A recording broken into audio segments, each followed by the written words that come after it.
Hello again guys. In today's tutorial, I'm gonna show you how to enable Data Saver on your Instagram. This option is very cool because you can save your mobile data and save your battery. Let's quickly enable it. First thing that you need to do is to check if your Instagram is updated. Open the App Store or Google Play Store and find Instagram.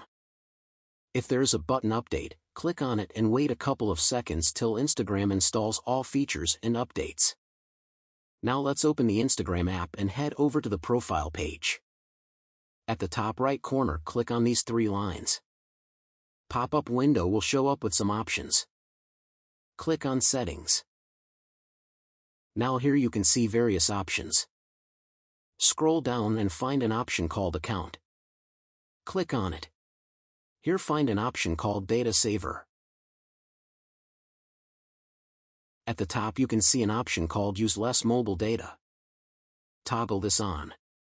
Note that this can affect your experience on Instagram.